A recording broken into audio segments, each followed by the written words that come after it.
That mix that never feels done. You keep going back to it, you keep tweaking things, changing things you've already changed, and something still doesn't sound right. Well, that's second guessing. And it's actually what's holding you back, not your mix. And second guessing in mixing almost always comes from the fear of doing things wrong. From believing there's a right answer somewhere that you just haven't found yet. So in this video, I'm going to show you why chasing that right answer keeps you stuck and give you 3 practical ways to stop it crippling your workflow. Because once you understand what's actually going on, the mix doesn't change, but the way you feel about finishing it does. A huge part of why mixers never feel finished is the fear of doing things wrong. So you add another plugin, watch another tutorial, read another forum thread, and the more you look, the more conflicting information you find and the more stuck you get. You're looking for something that doesn't exist.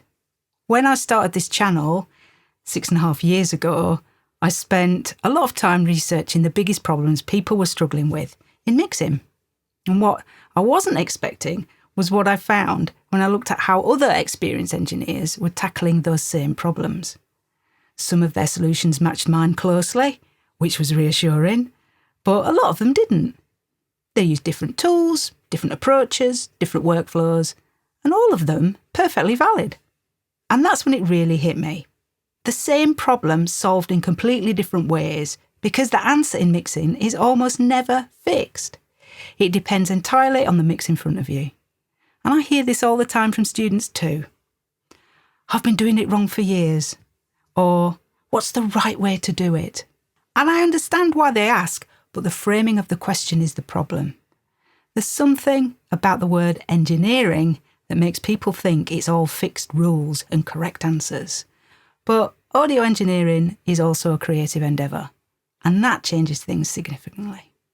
There are a handful of technical principles worth taking seriously. Gain staging is the obvious one. But beyond that, the so-called rules are really just starting points. Your personal taste, the genre, the artist's intent, the context of the track, all of that shapes what the right decision actually is. So there isn't a single correct approach to most of the decisions you make in a mix. What you're developing over time with every mix you do is the judgment to know which approach fits which situation. Mixing with intention matters far more than mixing by the rule book. And once you accept that, the fear of doing things wrong starts to lose its grip.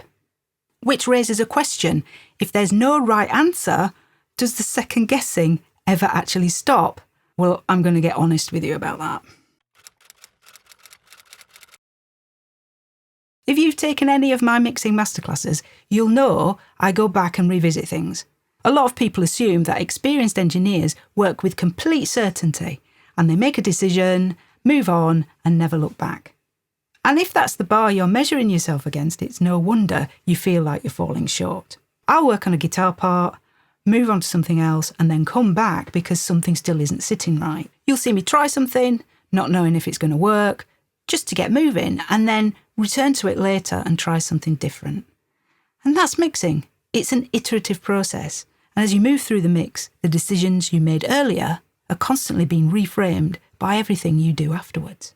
And I say this from personal experience because the fear of doing things wrong affected me too, significantly, earlier in my career. That comparison with the people around me, that constant feeling of not being good enough, was a big part of why I eventually left the BBC. It took me a long while to recognise it as imposter syndrome. And what I know now, having worked through that, is it never fully disappears. What changes is your relationship with it. And what's changed for me over the years isn't that I've stopped second guessing, it's that I've reframed it. And when I'm not sure about something in a mix, whether it's going to work or how to tackle a specific problem, I don't recognise it as second guessing. I call it mix analysis. And that changes everything because mix analysis is just listening more carefully. It's your ear doing its job. When you start thinking about it that way, it stops feeling like a sign that something's wrong and starts feeling like a normal part of the process. So I'm afraid the second guessing doesn't go away, but it doesn't have to be the thing that runs the show. Doubt leads to over-processing, and that's often why mixers end up sounding like they're not quite there. Understanding that is the first step to doing something about it. If you want to see how that mix analysis reframe works in real mixers, the Rock Masterclass collection is where you'll find it. It's a series I created of full mixing masterclasses where you can watch me work through complete sessions from start to finish, mix analysis, decision making, and all that good stuff. The link, if you're interested, is in the description. So with that in mind, here are 3 practical things you can start doing straight away to break the cycle. Knowing that there's no right answer and that second guessing is normal doesn't automatically change what happens when you're sat in front of a mix. You've got a plug-in chain as long as your arm, and it still doesn't sound right. Number 1, just remind yourself of how much leeway you actually have. One of the most common things I see when I review student mixers is long plug-in chains built out of uncertainty rather than intention. And the mix isn't working, so another plug-in goes on, and then another. And then the original problem gets buried under layers of processing that are all fighting with each other.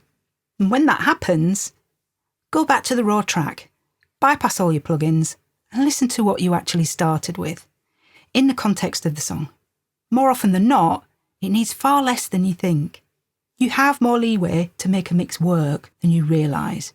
You don't have to find the exact frequency, and you don't have to agonise over whether you've chosen the right type of compressor. Mixing isn't about perfection, it's about the result. And hearing that for yourself is one of the most powerful things you can do to break the cycle. Number 2, listen before you touch anything. Before you reach for a plug-in on any track, stop and listen to it, critically, in the context of the mix. Really listen, not to decide what to do, but to identify what it actually needs. And this one habit shifts your processing from defensive to intentional. When you know what a track needs before you start, every decision you make has a reason behind it, and a decision made with a reason is one you can stand behind, which makes it a lot harder for the second-guessing monkey to take hold. Number 3, make a decision and commit to it for a full pass. When you catch yourself going in circles on something, make a call and move on, even if you're not fully sure. And by the time you've been through the rest of the mix, something else has usually caught your attention anyway. Your ear has a way of refocusing when you give it new problems to solve. And if you come back to that original thing, because it's still bugging you, now you're making that call with more context. You've heard how it fits in the bigger picture, which puts you in a much better position to decide what to do.